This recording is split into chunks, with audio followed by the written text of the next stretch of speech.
Buenos días. Tantos aplausos me hacen dudar sobre el mentado error tipo 2. Bueno, la charla que voy a dar hoy es sobre la herencia, lo que hicimos y lo más importante, cómo la vemos de cara al futuro y cuáles son las posibilidades que hay en esta perspectiva.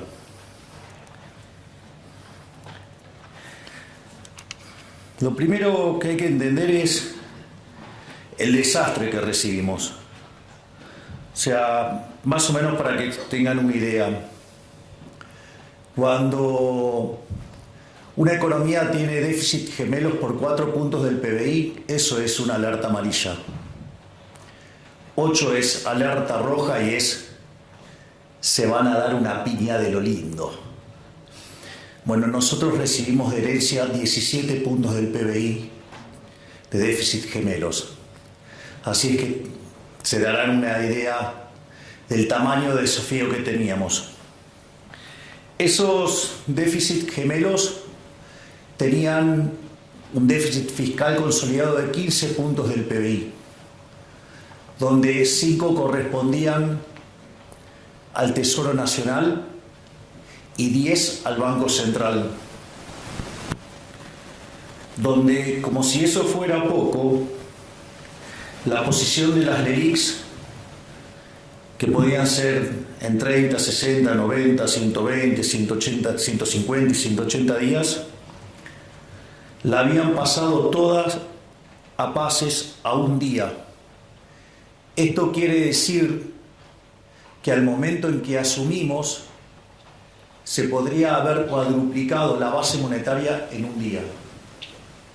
Digo, para tener órdenes de magnitudes de las dificultades con las que nos encontrábamos. Al mismo tiempo, en materia de dinámica de precios, al existir un tipo de cambio controlado, con una brecha tan grande, la contracara es que existe lo que técnicamente se llama money overhang o sobrante monetario. La magnitud del sobrante monetario en ese momento básicamente era similar a la que teníamos en la previa del Rodrigazo de 1975, lo cual implicó en aquel momento, cuando se quedó el país sin reservas y tuvo que forzosamente devaluar, sextuplicar la tasa de inflación. De hecho, pasó de 30 a 180%.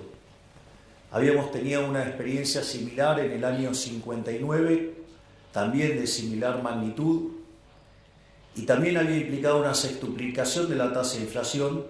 En aquel momento pasó de 20 a 120.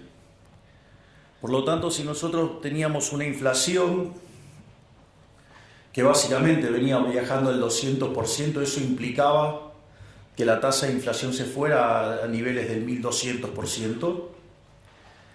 Además, si contemplamos que podíamos estar triplicando la base, digamos, incrementando 3 veces la base, eso implicaba llevar la inflación a 3600% anual. Y si por otra parte consideramos que el gobierno anterior emitió 13 puntos del PBI de manera directa e indirecta, con una base que hoy está en 2.6, implicaba multiplicar por 5, es decir, metíamos 4 veces más de base monetaria, es decir, estaríamos hablando de una tasa de inflación en el orden del 15.000%. Esto que parece exagerado, hecho haciendo las cuentas desde el lado monetario, la realidad es que durante la primera semana de diciembre los precios ya venían viajando al 1% diario, eso es anualizado 3.700% anual. Cuando ustedes consideran cómo venía en las 2 primeras semanas de diciembre, la aceleración fue tan grande que ya venían los precios viajando al 7.500% anual.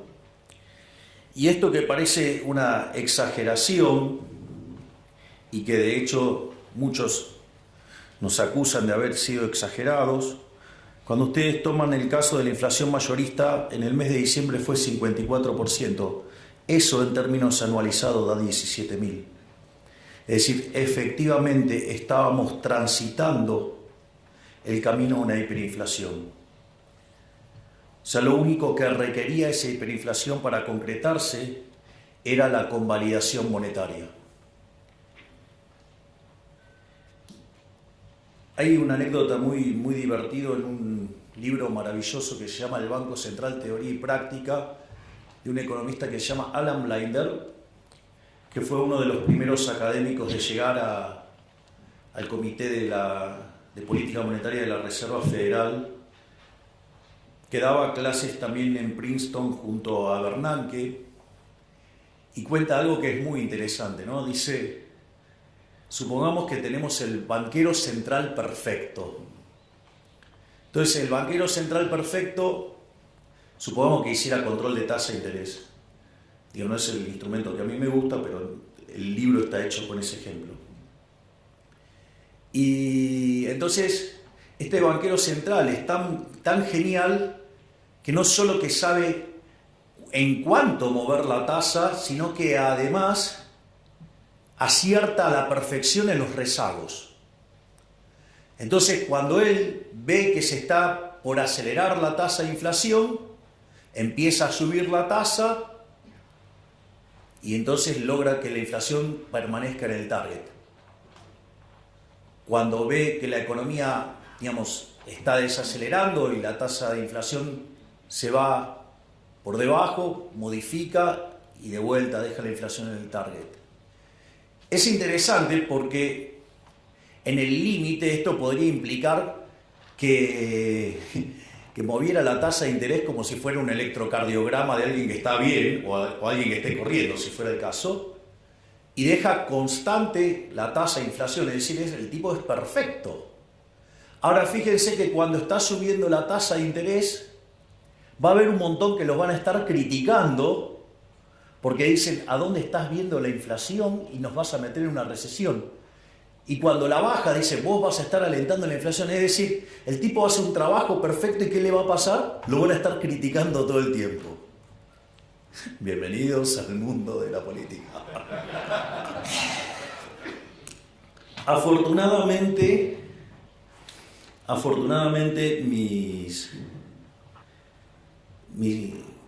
mi trabajo estudiando la Torá junto a mi queridísimo rabino Axel Banish, que ahora tenemos la fortuna de tenerlo como embajador en Israel, una de las cosas que me contaba era que ya, digamos, habiendo salido de Egipto, cada vez que Moisés se levantaba tarde, lo criticaban que estaba haraganeando. Si se levantaba temprano, decían que estaba peleado con la mujer, y si se levantaba en el horario, era porque no tenía nada que hacer.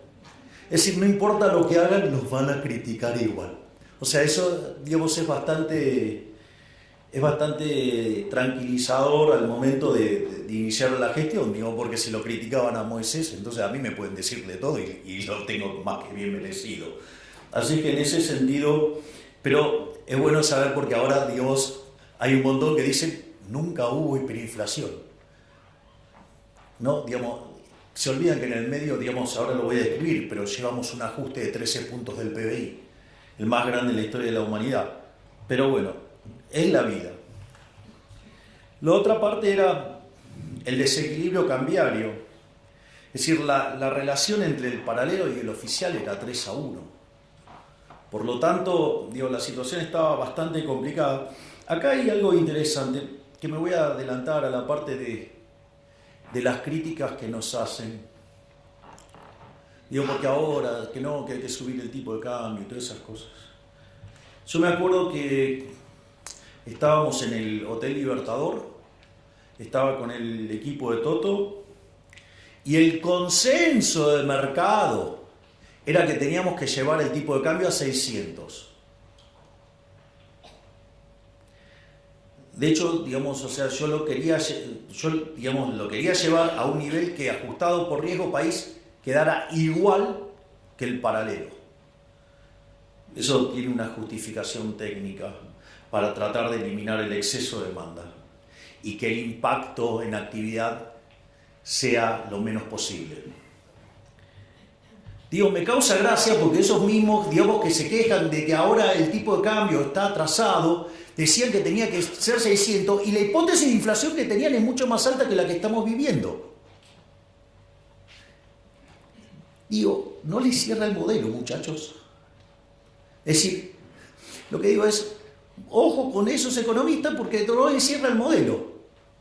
Es decir, me decían que el tipo de cambio tenía que ser 600, que estábamos locos en ponerlo en 800 y la hipótesis de inflación que tenían era más alta que la que estamos teniendo en la realidad. Digo, no les cierra el modelo, yo solamente lo menciono. Después teníamos un problemita menor que se llamaba reservas internacionales netas. Estábamos 11.500 millones de dólares abajo. Teníamos otro problemita también, no blanqueado, que todos sabíamos que existía, que se llamaba el CIRA, que en realidad eran 60.000 millones de dólares, pero que cuando pedimos que se blanqueara y que se acercaran, evidentemente había una parte que sabía que estaba haciendo cosas no lícitas y se blanquearon 45.000 millones. Otro problema más que teníamos es que teníamos vencimientos en moneda extranjera por 25.000 millones de dólares, concentrados principalmente en multilaterales, y teníamos el acuerdo con el Fondo Monetario caído. Por lo tanto, teníamos un problema enorme, con esos 25.000 millones de dólares. Y la verdad que como si todo esto fuera poco, teníamos vencimientos en pesos por el equivalente de 90.000 millones de dólares. Entonces, si ustedes contemplan el desequilibrio que teníamos en el plano monetario, que era peor que el de la previa del Rodrigazo, una situación patrimonial del Banco Central muchísimo peor que la que teníamos en la previa de la hiperinflación del 89, y que además teníamos indicadores sociales peores que los que teníamos en el 2001, verdaderamente estábamos frente a la madre de todos los males, porque teníamos todas las peores crisis, las teníamos todas juntas. Ahora, esto es para llorar. Miren, la verdad no. Porque la única forma en que podría llegar a haber un gobierno liberal libertario en un país que arrastra 100 años de socialismo era en el medio de un desastre. La única forma que esto podía ocurrir era esto. Era una carambola a 3 bandas. Y la fuerza del cielo lo permitieron. Y como si todo esto fuera poco, en realidad la actividad económica venía cayendo y tuvo un repunte, Bien, Cristiano, esa es la gorra. Es más, tengo versión hasta en hebreo de la misma.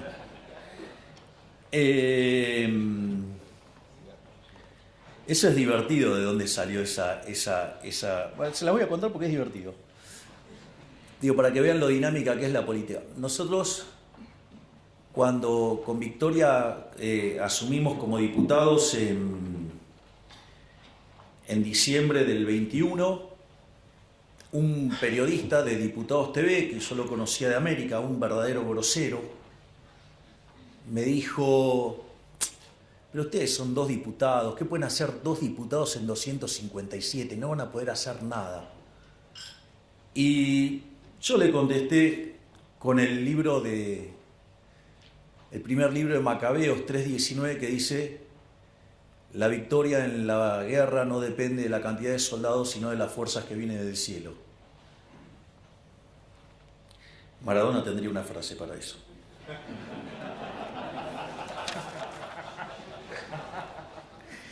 Bien. Naturalmente, frente a este desastre que enfrentábamos, había que tener sin duda un programa de estabilización bien duro y concreto. Es Esto es divertido porque se la pasaron durante la campaña diciendo que nosotros no teníamos ningún plan, que no teníamos programa económico, que no teníamos nada. Se nos dijeron un montón de cosas. Pero en realidad los únicos que decíamos que era lo que había que hacer éramos nosotros. De hecho, yo hasta había publicado un libro que se llamaba El fin de la inflación, donde si lo leen, digo, van a encontrar que está todo contado ahí. Digo, y no dije que lo iba a hacer, además lo estoy haciendo. Eso es más divertido todavía. Entonces, la primera pregunta era, ¿shock o gradualismo? La verdad es que cuando ustedes repasan la historia argentina, todos los programas de shock, salvo el del 59, no solo lograron bajar la inflación, sino que además fueron expansivos. Y además todos los programas gradualistas terminaron mal. Lo otro era, para hacer gradualismo hay que tener tiempo. ¿Ustedes creen que yo tenía tiempo si tenía la posibilidad de triplicar la base monetaria en un día? Cuadruplicar la base monetaria en un día. No había tiempo. Pero como si todo esto fuera poco, si ustedes quieren hacer gradualismo, además requiere eso de que ustedes tengan financiamiento. Y Argentina no tenía financiamiento si tenía caído el acuerdo con el Fondo Monetario Internacional. En ese sentido, digamos, la verdad que no había otra alternativa que el shock. Además, yo considero que la única salida es el shock. Eso, digamos, también tiene una explicación. Entonces, en función de esto, nosotros implementamos un programa de estabilización hiperortodoxo bien duro. Digo, al margen de la cantidad de cosas que digan, digamos, muchos economistas, ¿no? Que esto es una transición, que después falta el programa. Miren, si la inflación de diciembre mayorista fue 54%, viene bajando todos los meses, el mes anterior fue 10 y el último fue 5. Si la inflación mayorista, que venía a niveles del 45, la pudimos clavar en 25 y después fue 20, 13, 10 y ahora vamos camino a un dígito. Digo, en términos de core seguro. Digo, deberían ser más respetuosos. Digo, claramente que hay un plan de estabilización para bajar la tasa de inflación. Digo, que no la vean no es mi culpa. Digamos, o sea, un programa de estabilización esencialmente tiene 3 elementos. Tiene una política fiscal. Nosotros hasta le hemos puesto nombre a esa política fiscal. Se llama motosierra y licuadora. O sea, tiene motosierra y tiene licuadora. Es más, muchos de los que nos critican de la calidad del ajuste, a mí me causa gracia porque decían que hacer un ajuste de más de un punto del PBI era imposible. Y nosotros apuntábamos a que en el año 2024 tengamos déficit cero. Y lo hicimos con tanta convicción que obviamente que tenía licuadora y que tenía motosierra. Y después creíamos que lo íbamos a poder lograr en el primer trimestre. Y lo logramos en el primer mes. O sea, enero tuvimos déficit financiero nulo. De hecho, nos criticaron y dijeron que en febrero hasta nos explotaba el déficit primario. Nuevamente, déficit cero. Y les voy avisando que el día 22 voy a estar anunciando los números. Vamos a estar haciendo una cadena nacional, donde además vamos a estar anunciando los números fiscales. Y les aviso que el primer trimestre del año terminó con resultado financiero positivo. Es decir, con lo cual, digamos, a todos esos analistas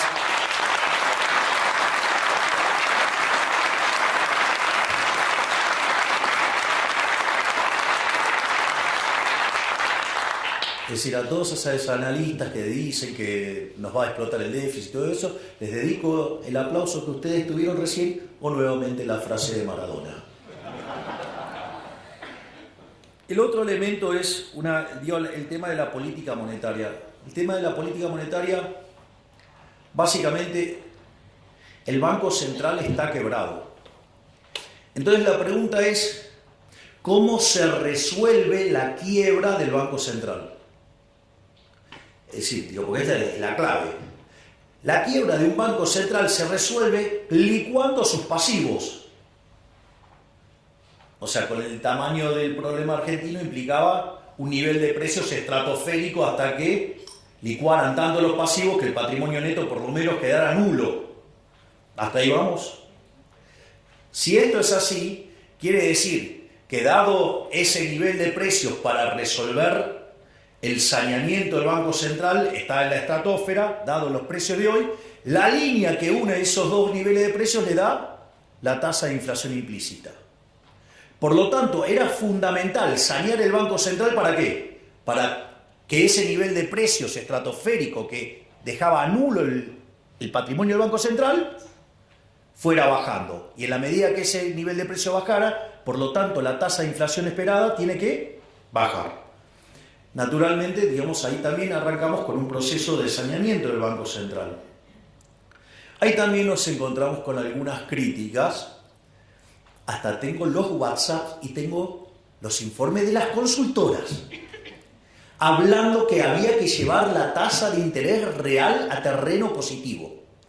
Si hubiéramos hecho eso, en lugar de haber descomprimido el balance del Banco Central como lo hemos hecho hasta ahora, les cuento que en lo que va del año ya hubiéramos metido 4 bases monetarias más en instrumentos remunerados. Entonces ahora estaríamos discutiendo ¿qué cosa? No, esto es insostenible. Estaríamos hablando de la pelota de las LELIQs o la pelota de los pases o no sé qué cosa, digamos, una bola de nieve que nos iba a arruinar en una hiperinflación. Ahora todos esos están todos escondidos, nadie dice nada. Es decir, le deben tener miedo a la frase de Maradona. Pero dicho de otra manera, lo importante es que la contracara de ese déficit cuasi fiscal de 10 puntos del PBI ya lo llevamos a 4. Es decir, no solo que llevamos hecho un ajuste fiscal de 7 puntos del PBI en el Tesoro, motivo por el cual ahora hemos empezado a relajar partidas y entonces ahora empieza a quedar más motosierra y mucho menos de licuadora. Digo, para los que están tan preocupados por la calidad del ajuste, como si no fuera que una licuadora permanente es una motosierra, ¿no? Pero bueno, ese es otro detalle. Lo importante es que hemos hecho sucesivas bajas de tasa de interés y todo el mundo, ¿qué esperaba cada vez que bajábamos la tasa? Que subiera el tipo de cambio y que perdiéramos reservas. Bueno, llevamos acumulados más de 12.000 millones de dólares de reservas. Salimos del terreno de las reservas netas negativas y en el medio pagamos un montón de cosas. Por lo tanto, también lo que hicimos en materia monetaria y cambiaria es un éxito. De hecho, ahora la discusión es, no, bueno, pero la tasa en dólares es enorme. Y entonces, si yo le hubiera puesto en términos reales positivos, hubiera sido todavía más grande.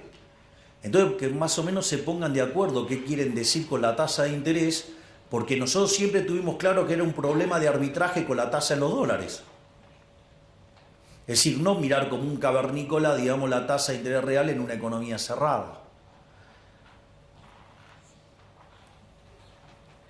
Por lo tanto, digo, ¿qué es lo que hemos, y obviamente que hicimos en el ajuste del tipo de cambio? Si ustedes se acuerdan, cuando nosotros estábamos en campaña, decían que con nosotros el tipo de cambio iba a estar en 6.000, en 10.000. Me parece que le erraron por un poquito. Entonces, digo, ¿qué tenemos en materia de resultados? No solo que hemos logrado el déficit cero, sino que nos hemos pasado un poco. Digamos, en lugar de hacer un ajuste de 5 puntos del PBI, hicimos uno de 7. Eso lo pueden ver en un trabajo que hizo Nadine Argañadás, que de hecho lo circuló por Twitter. Y además, bajamos el cuasi fiscal en 6 puntos. O sea que hicimos un ajuste de 13 puntos del PBI, es decir, acabamos de hacer el ajuste fiscal más grande en la historia de la humanidad, porque además encima lo hicimos en 3 meses. Sí, esto es importante, digo, pero eso es justamente lo que permitió evitar la hiperinflación. Además, una de las características que tiene el tema del déficit cero y que es muy importante es lo siguiente: cuando ustedes tienen déficit financiero nulo, significa que la deuda no sube. Si la deuda no sube, la relación deuda-producto no sube. Por lo tanto, ustedes están en un sendero sostenible, es decir, ustedes pasan a ser solventes. Y si ustedes pasan a ser solventes, el precio de los bonos tiene que subir. Y de hecho, de $18 que estaban cuando nosotros asumimos, hoy están cerca de 60. Y el riesgo país, que estaba en 2.900, hoy está en 1.200. Y si logramos bajar 200 puntos básicos más el riesgo país, ya podemos ingresar a los mercados de deuda. Este ajuste fue tan fuerte y tan positivo la forma en que lo hicimos, que además, cuando fuimos a negociarlo al fondo, mientras que todos los analistas decían que nuestro programa era inconsistente y que una revisión del fondo con programas caídos, como el caso argentino, demandan como 3 meses, nosotros sacamos el acuerdo en un fin de semana. Se imaginarán cuál es la frase. Y obviamente que esto se está traduciendo en la baja en la tasa de inflación, porque, como les decía, la inflación de mayorista, que es la que se anticipa, estaba en 54%, es decir, el equivalente del 17.000% anual, y hoy está en 5%. Es más, el propio Fondo Monetario Internacional, que tenía expectativas de inflación para este año, para Argentina, en torno al 250% anual, la bajó a 150. Bajarla a 150 significa que de hoy para adelante está esperando que en promedio la inflación sea del 5,5. Pero como ese proceso no es lineal, quiere decir que vamos a un dígito bajo hacia diciembre. Es decir, que lo estamos logrando. Naturalmente hay un montón de críticas. Lo que pasa es que las críticas, a mí me parece que se tendría que hacer, entendiendo el modelo que uno tiene en la cabeza. O sea, yo, por ejemplo, no sé, cuando dicen programa integral, ¿no? Entonces dice políticas sectoriales dentro del programa dentro del programa. Miren, yo no soy Leontiev, no sé si soy claro. Es decir, yo no les voy a hacer el plan quinquenal. Yo no creo en eso. Yo no creo en una economía dirigista. Yo soy liberal libertario. Yo me voy a ocupar de arreglar la macro. La micro la tienen que arreglar ustedes. ¿Qué tengo que estar haciendo yo con la micro? Ya bastante con las estupideces que venimos haciendo hace 100 años, que hacemos cualquier desastre macro y después vienen los políticos eligiendo los ganadores. Lo cual además es una fuente de corrupción enorme. Por lo tanto, ¿cuál es la regla de un liberal en esto? Don't pick the winners. Yo me voy a encargar de estabilizar la economía, de bajar la inflación, de generar las condiciones para que la economía vuelva a crecer. El resto es todo de ustedes. Es decir, el que mejor esto lo explica es Claudio Suchovicki. Tiene un ejemplo fabuloso. Milei se va a ocupar de la inflación, sí. Se va a ocupar del déficit fiscal, sí. Se va a ocupar de la cuestión cambiaria, sí. Se va a ocupar de limpiar el balance del Banco Central, sí. ¿Se va a encargar de su negocio de pizzería? No.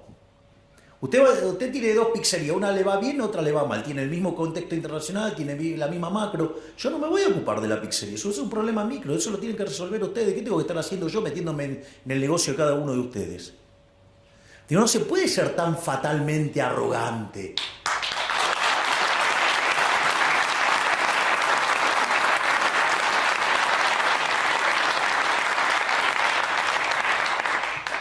La otra es la política de ingresos. Entonces, claro, ¿pero qué es la política de ingresos? Tocar el precio de tal cosa, el precio de tal otra, el precio de tal otra, el precio, la tasa de interés, los salarios. ¡Ey! Hola, soy liberal libertario. Yo creo en el sistema de precios. Es decir, creo en el sistema de precios. Entiendo que puedo tener un problema transitorio porque estoy pasando de una economía hipersocialista, Digo, tengo 100 años de socialismo y entonces estamos haciendo una reforma pro mercado. Hay un montón de desequilibrios de inicio, más el problema adicional que tenemos que evitar una hiper, entonces estamos corrigiendo precios relativos en un contexto de alta inflación. Entonces, y con algunos problemas de base y con algunos problemas de violentar la propiedad privada antes,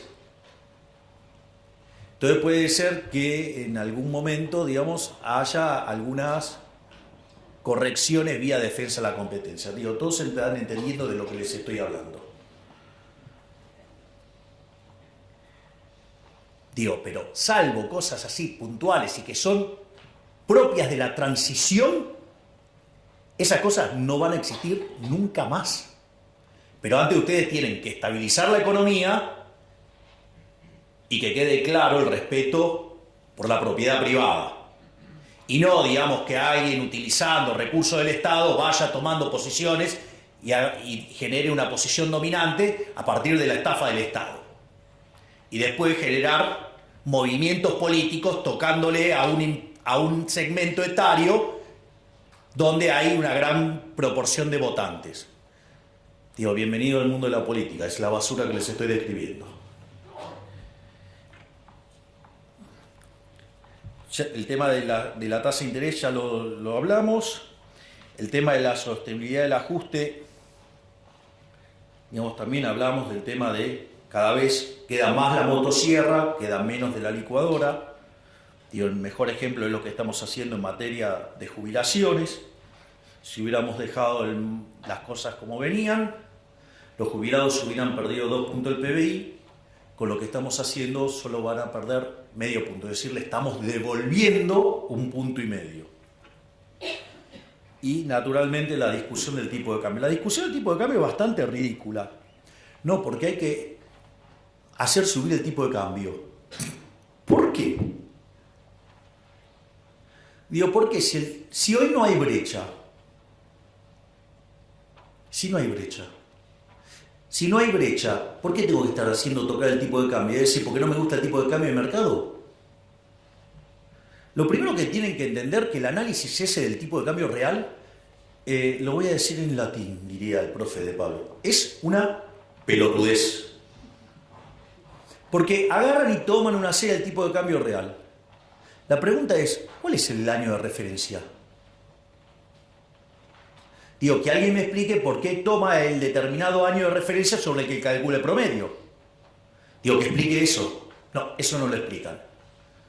No solo eso, cuando ustedes se fijan, hay momentos donde el tipo de cambio real queda muy depreciado y hay momentos que queda muy apreciado. Por lo tanto, digamos, algo que tiene ese nivel de volatilidad, calcular el promedio les diría que es otra estupidez del tamaño de una casa. Pero como si todo eso fuera poco, en el momento que ustedes, no sé, calculen un promedio y en algún momento, digamos, el tipo de cambio va a pasar por ahí, tomen ese año. Ustedes podrían decir que en ese año ustedes pueden replicar las condiciones de oferta y demanda de todos los bienes pasados, presentes y futuros que afectaron a la determinación de ese conjunto de precios relativos en Argentina y en el mundo todo en simultáneo, y como si en el medio no hubiera cambiado ni siquiera la composición de oferta de bienes. ¿Y ustedes se dan cuenta del disparate que es hacer eso? Como dice el profe de Pablo, eso es hacer aritmética, eso no es economía.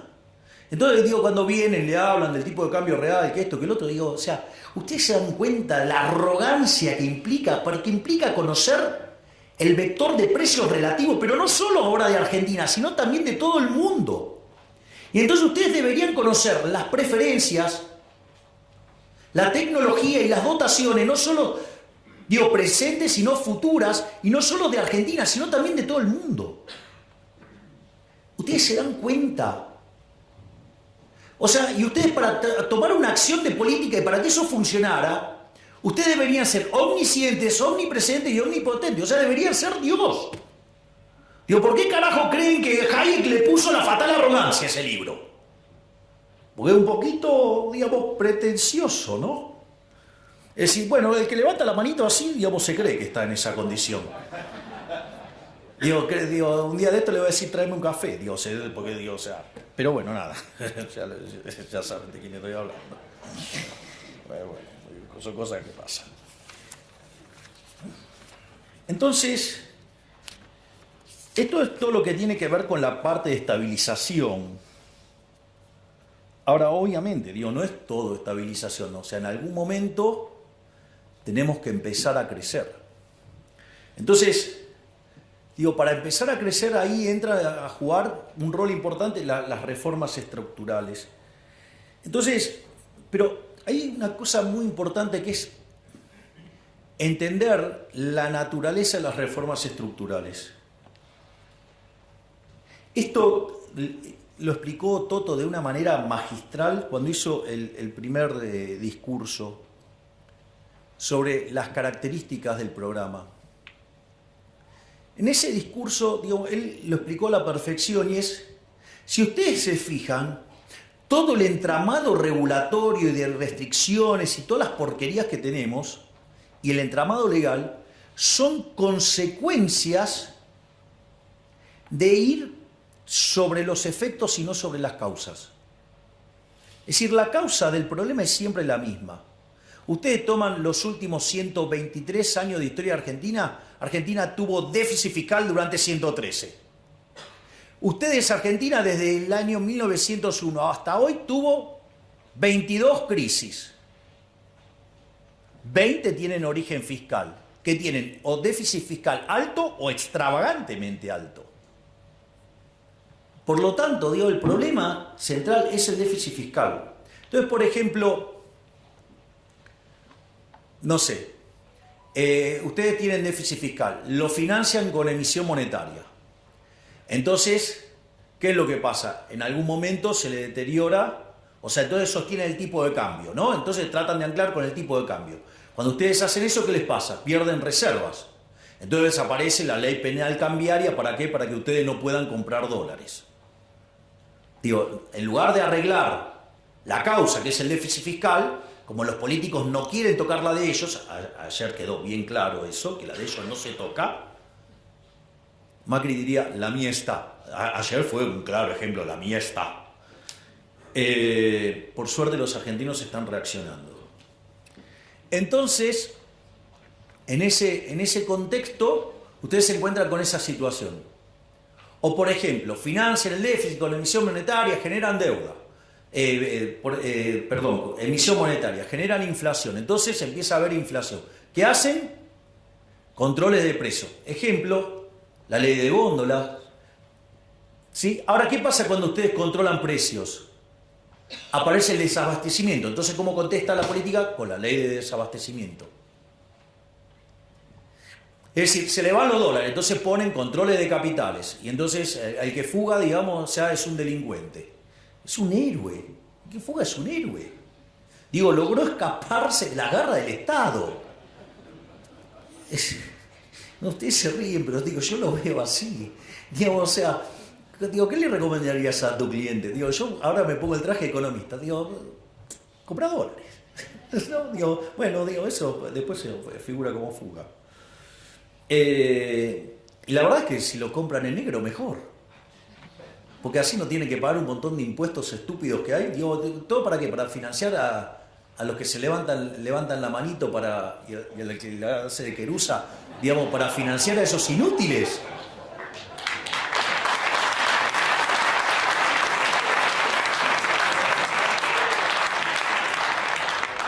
La frase dice que el ladrón que roba a otro ladrón tiene 100 años de perdón. Con lo que han robado los políticos argentinos tenemos la eternidad ganada. Entonces, la realidad es que cuando ustedes se fijan, nuestro programa económico que tiene, la pata fiscal, la pata monetaria y la pata cambiaria, donde hay un ancla nominal, no es que no hay ancla nominal. Esa es otra estupidez que decían. No, acá no hay ancla nominal. Miren, desde que nosotros llegamos, la base monetaria prácticamente no ha cambiado. y compramos, emitimos un montón para comprar los 12.000 millones de dólares. Nos habían dejado un regalito que se llamaban unos puts en el Banco Central que nos dispara emisión endógena. Estaban los pasivos remunerados. ¿Y con qué compensamos? Compensamos con Bopreal y compensamos con resultado fiscal. Y eso hace que la base monetaria no cambie. Hoy tenemos reservas internacionales netas nulas y tenemos la misma base monetaria. Ese es el ancla. El ancla es la cantidad de dinero. Es más, si ustedes se fijan que siempre se los queja se los tacha de muy agresivos al fondo con el tema a la velocidad que puede bajar la inflación, reconocieron que la estamos bajando más rápido. Es más, algunas críticas me resultan bastante graciosas entre el tipo de cambio y la inflación, porque durante la convertibilidad, que tardó 20 meses en estabilizarse la tasa de inflación hasta ser un país serio en términos de inflación con el tipo de cambio fijo, hoy la tasa de inflación baja mucho más rápido que durante la convertibilidad. Y eso tiene una explicación. Porque ustedes durante la convertibilidad tenían dinero endógeno. El dinero endógeno asociado al aumento de la demanda de dinero. Cuando ustedes querían demandar pesos, ¿qué hacían? Entregaban dólares y el Banco Central les daba pesos, ¿sí? Entonces el aumento de la demanda de dinero tenía como contrapartida, ¿qué cosa? Un aumento de la oferta de dinero. Y eso hace que entonces ustedes dejaban el mercado de dinero todo el tiempo en equilibrio y lo único que restaba era ¿qué? La readecuación de los precios relativos por los dos quilombos hiperinflacionarios anteriores, ¿no? Digamos, la hiper de Alfonsín y la hiper de Menem. Entonces, cuando se terminaron de corregir todos esos problemas de precios relativos, la inflación desapareció.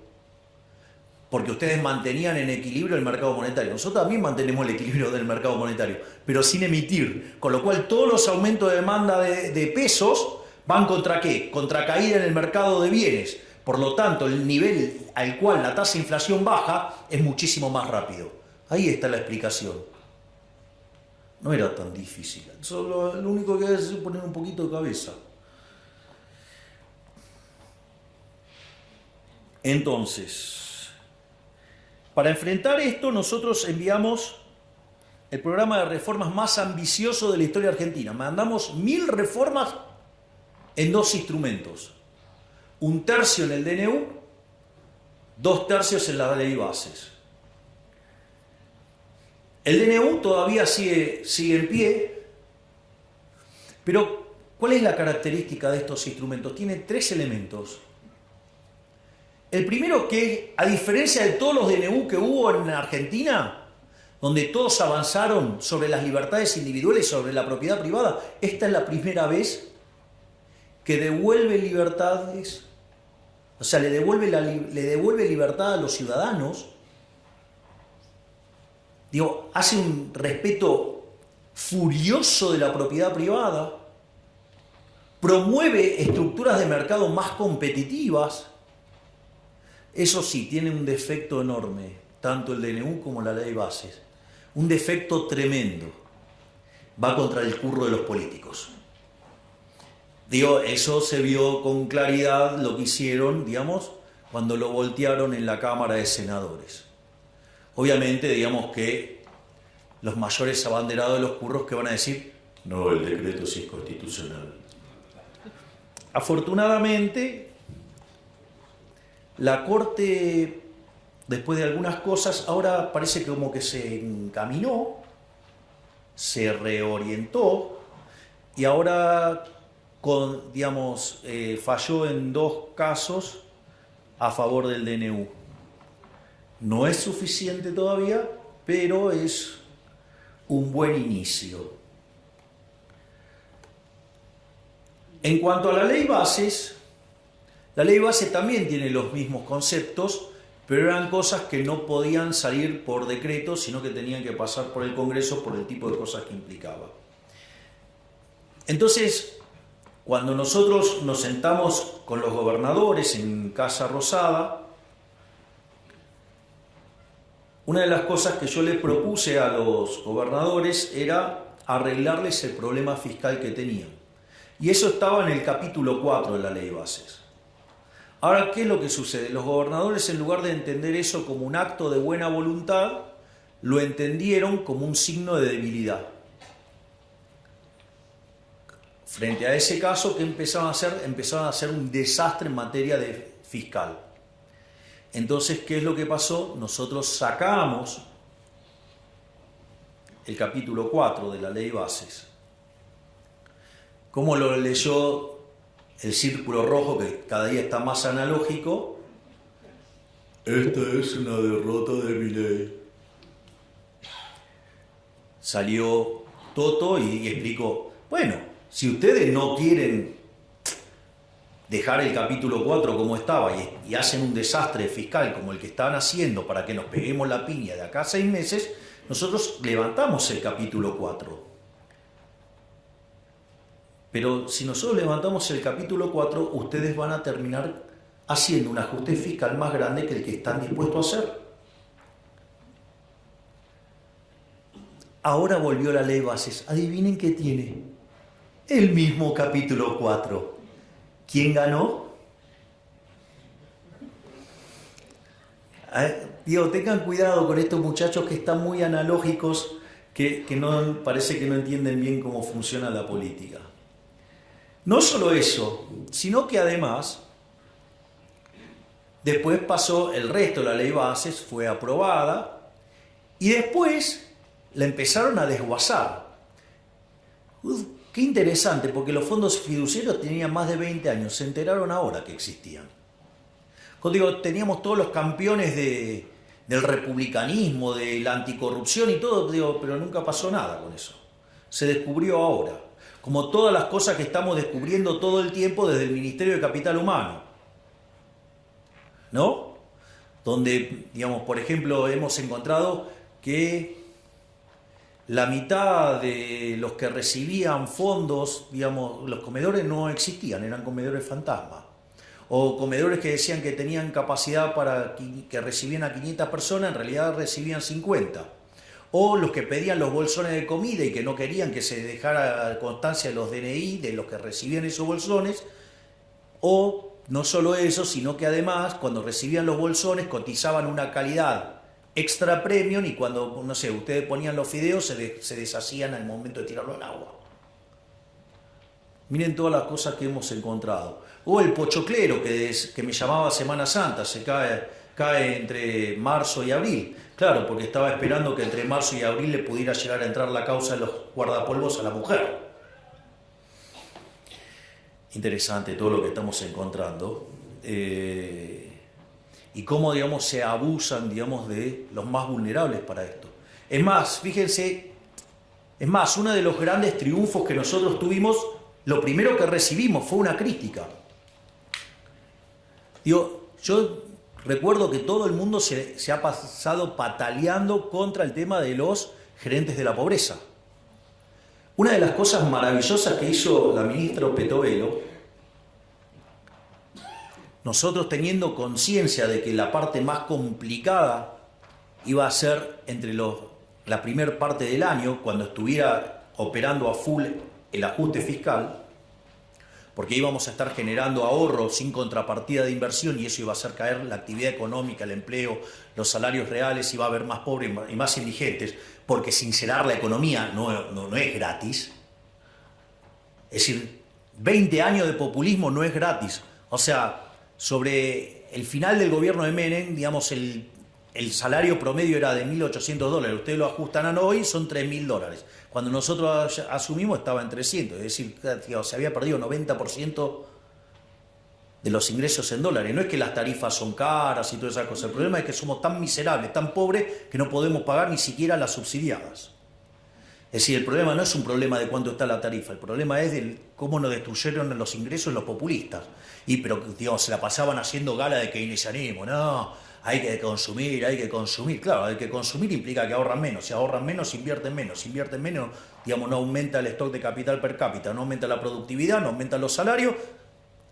Bienvenidos, somos pobres. Entonces, Digo, no es gratis, no es gratis, o sea, no es gratis. O sea, 20 y pico de años de populismo no es gratis. Pero, siguiendo con el tema de... Y ahí empezaron a destrozar la ley bases y bueno, la bajamos. ¿Cómo lo entendió los analógicos del Círculo Rojo? Otra derrota de Milei. Y siguen sin entender el principio de revelación, quedaron todos expuestos. Es decir, si yo soy un abanderado de que no se toque, por ejemplo, las remuneraciones. Nosotros tenemos congeladas las remuneraciones desde enero, por orden mía. Lo que pasó ayer, ¿es una derrota de Milei? Es un triunfo bárbaro, digo, los vamos a arrasar en el 2025. Digo, la gente le está sacando la careta a estos delincuentes que lo único que les importa es estar en política para afanar. Es buenísimo. Es decir, es un momento de revelación maravilloso lo que estamos viviendo. Están saliendo todos los pufos a la luz, está saliendo toda la porquería de la política a la luz. Es decir, los estamos dejando en evidencias a todo. En el 2025 los vamos a aplastar directamente. Y ahí, digamos, ya dentro en la última parte de lo que va a ser esta presentación, nosotros las reformas que planteamos en DNU más bases implicaba que en términos de libertad económica saltáramos 90 puestos. Es decir, pasáramos a estar como Alemania. Es decir, nosotros en 20 años nos íbamos a parecer a Alemania. Pero como la política no quiere dejar de robar, atenta contra el DNU, atenta contra la ley bases, le saca pedazos. ¿Para qué? Para que no toquen sus negocios. Les tengo una noticia. Las reformas que no podamos meter ahora, las vamos a meter a partir del 11 de diciembre del 2025. Y además de esas, tengo 3.000 más.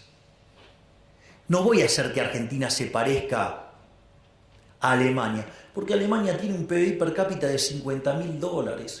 Yo no quiero ir por cosas chiquitas, yo me quiero parecer a Irlanda. Quiero ir por un PBI per cápita que es 50% más grande que el de Estados Unidos. Esa es la revolución que estamos proponiendo, una verdadera revolución de la libertad.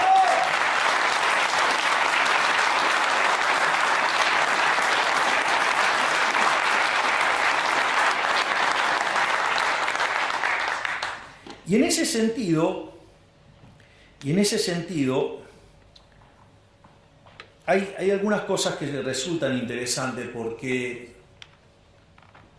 es cierto que en el medio del ajuste que estamos haciendo, el 75% de los argentinos entiende que estamos peor. Es decir, entienden claramente que estamos peor.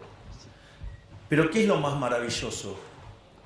Que cuando nosotros asumimos, solamente el 20% de los argentinos creían que de cara a un año íbamos a estar mejor. Eso en el mes de febrero en enero trepó a 20, a 30 quiero decir, en marzo, digamos, ya estaba en 40 y hoy estamos en 50. Es decir, hoy ya la mitad de los argentinos percibe que de acá a un año vamos a estar mucho mejor. Y eso no es menor. Además, el 70% de los argentinos está convencido que vamos a exterminar la inflación. Es decir, nada más que hay 50 puntos que consideran que lo vamos a hacer en un año y 20 puntos, digamos, que consideran que lo vamos a hacer en 2. Es más, si hoy fuera el balotaje, pese que le pese a algunos, hoy lo ganaríamos por más diferencia. Lo ganaríamos 58 a 42, lo ganaríamos por 16. Pero no solo eso, porque cuando ustedes van a esa votación de los 58, lo que es más interesante, 48 puntos estarían en la primera vuelta. Es decir, ganaríamos en primera vuelta, porque quien más intención de voto tiene después de nosotros es Cristina Fernández de Kirchner con 20. Y no es cierto que de esos 10 puntos incrementales entre la primera vuelta y el balotaje saquemos 0. Por lo tanto, estaríamos arriba de los 50 puntos. ¿Esto qué quiere decir? Que sin lugar a dudas, a partir del 11 de diciembre, vamos a hacer todas las reformas que queden pendientes, más las 3.000 que tenemos en carpeta, más todas las otras que estamos diseñando y que también vamos a aplicar. Es decir, vamos a hacer de Argentina una verdadera Argentina liberal que sea potencia y que sea grande nuevamente de acá a 35 años.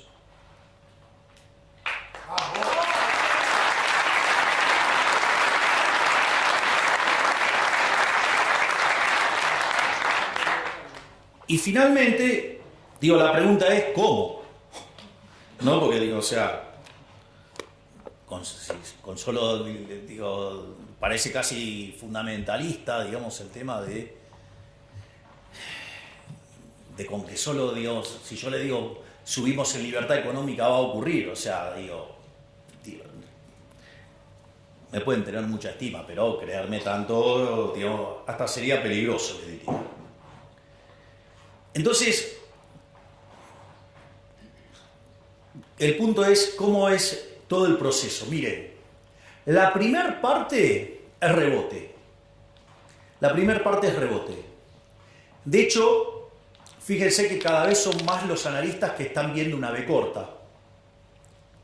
Esa V corta tiene, ya había aparecido un indicador que pareció raro, que para febrero el desestacionalizado de Orlando Ferrés había dado positivo.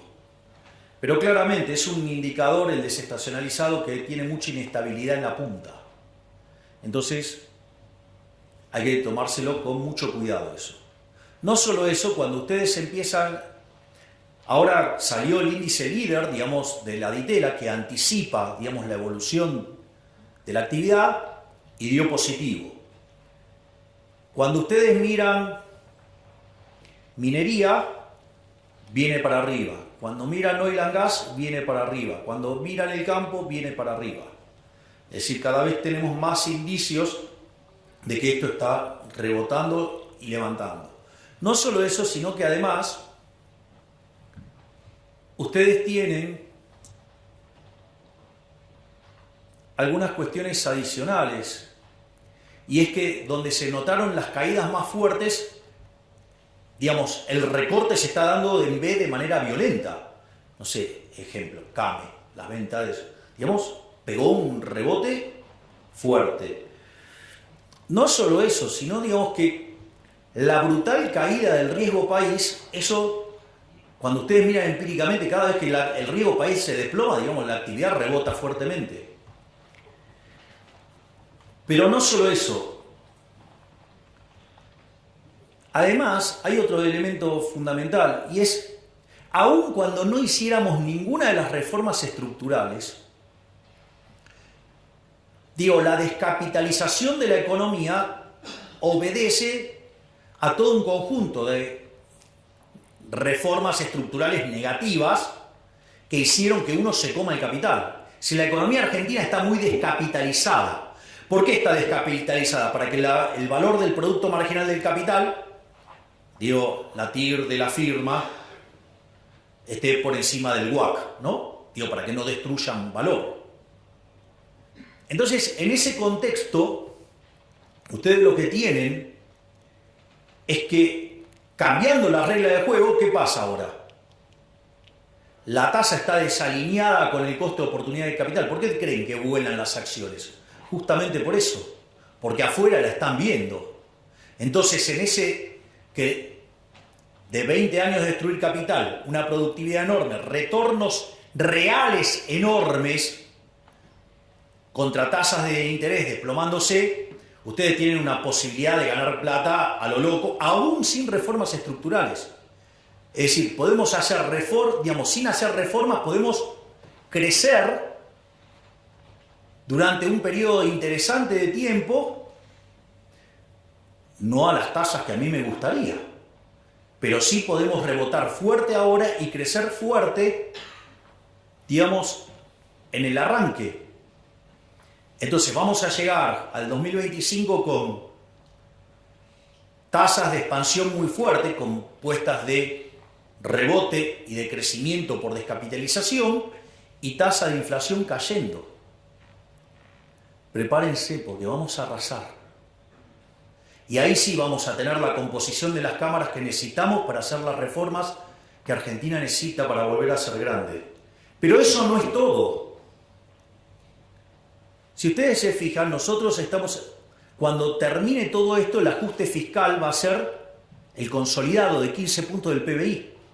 Es decir, va a haber 15 puntos del PBI que se los llevaba el gobierno para financiar actividades parasitarias y que ahora ese ahorro se va a transformar en inversión productiva. Y eso le va a meter a la economía por lo menos entre 4 y 5 puntos de crecimiento adicional. Entonces, digamos, nos estamos preparando para generar un verdadero, yo no diría milagro económico, porque lo único que estamos haciendo es lo que dicen los libros que hay que hacer. Pero, digamos, tenemos la cabeza tan deformada después de 100 años de lavado de cerebro en la educación pública, sea de gestión estatal o de gestión privada, tenemos tanto socialismo en sangre que, claro, cuando uno lo ve así parece un milagro. En realidad lo único que estamos haciendo es aplicar el manual. Por lo tanto, digamos, las perspectivas de crecimiento para adelante son maravillosas, porque además, por más que no tengamos todas las mayorías para hacer todas las reformas que queremos, solo para una gran parte de las reformas, digo, cuando empiecen a ver la oleada liberal libertaria que se viene, se van a acomodar. Y eso va a permitir, digamos, que las reformas salgan mucho más fácil de lo que uno lo ve ahora. Pero esto es solo una parte de la historia. Es decir, está, digamos, yo lo que les acabo de decir es toda la configuración macro que hace que Argentina sea un excelente caso de negocios. A ver, si lo voy a poner en estos términos, si yo voy comprado en activos de larga duration en Argentina, con caída de tasa de interés, gano un montonazo, ¿sí o no? Imagínense si además son reales, con lo cual, digamos, no ajustaron, con lo cual tienen para ganar un montón, con lo cual hay una oportunidad de entrar a hacer negocios de infraestructura y de un montón de cosas para ganar un montón de plata. No solo eso, es importante también que tengan conciencia que nosotros, nuestras líneas de análisis económico tienen 3 bloques. Hay un primer bloque que es la coyuntura, es decir, ustedes ahí lo van a encontrar a Toto, lo van a encontrar a Pablo Quirno, lo van a encontrar a Santiago Bauxili, son los que se ocupan de la macro, de la coyuntura. Después está la segunda línea de análisis, esto no es una cuestión de orden, es una cuestión, digo, de exposición, que es el tema de las reformas regulatorias, las reformas estructurales, la agenda de la libertad. Ustedes ahí tienen a 2 colosos, tienen a Federico Sturzenegger y al doctor Rodríguez Chirilo, digo, que son los que diseñaron las reformas estructurales para liberarnos de toda esta miseria socialista que cargamos hace 100 años. Y después está el tercer grupo, que tengo el privilegio de tenerlo acá, al que dice Demian Reidel, sí, que es el que se encarga, digamos, de pensar la economía del futuro. Y donde con el consejo, digamos, que él elabora, analizar y estudiar políticas para que Argentina se convierta en un país de vanguardia, un país de primer mundo, donde estemos a la vanguardia del progreso tecnológico. Si lo estamos haciendo, es decir, estamos dejando todo. Ahora, pero quiero ahora sí cerrar con algo muy importante para que tengan claro que yo les puedo dejar todo listo, pero que la decisión final es de ustedes. Los que tienen el poder de transformar la Argentina son ustedes, no es un político. Yo lo único que tengo que hacer es allanarles el camino, hacerles la vida más fácil. Pero los verdaderos creadores de riqueza son ustedes. Los que van a cambiar el futuro del país son ustedes. Los que van a hacer una Argentina mejor son ustedes. Los que nos van a poner de pie son ustedes. Son los empresarios, los emprendedores. No los políticos. Los políticos no crean valor, lo destruyen. Y lo que yo estoy haciendo es devolverles la libertad. Se los dije en las elecciones. El resto de los políticos, ¿qué les pide? El voto para que les den el poder, para poder transformar su vida. Y yo les dije, yo les pido el voto para poderles devolverles la libertad a ustedes y que ustedes sean los verdaderos arquitectos de su futuro. Entonces ustedes se tienen que hacer cargo de ser los héroes de esta historia. Yo les voy a allanar el camino. En la medida que Argentina además empiece a crecer, yo les voy a poner un pie encima al gasto público, tal que lo licúe en términos de PBI y empezar a devolverle la plata de los impuestos. Es decir, de acá en el futuro también va a haber mucha baja de impuestos. Y va a generar además una retroalimentación virtuosa.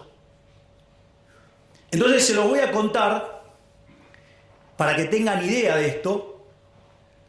Nosotros, digamos, hoy es un día muy especial. Digamos, hoy, un día como hoy, digamos, hoy es el cumpleaños del Rebe.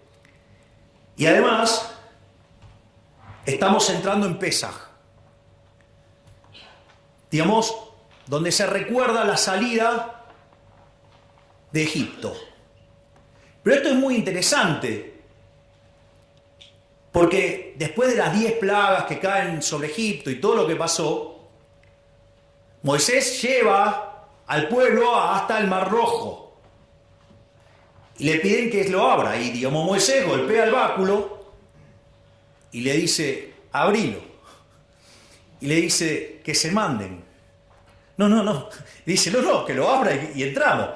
Y le decía, no. Tienen que tener fe, tienen que mandarse, tienen que entrar y cruzar. Y el agua no se abría. Y del otro lado estaban los egipcios, o sea, la esclavitud, que se los venían a llevar puestos. Y ahí, cuando Nachshon, el príncipe heredero, se lanza y cree y confía, se abren las aguas y ahí se da la liberación final. ¿Qué quiere decir eso? Muchachos, en algún momento van a tener que poner las pelotas, van a tener que invertir, se van a tener que jugar para que se abran las aguas y seamos libres. ¡Viva la libertad, carajo!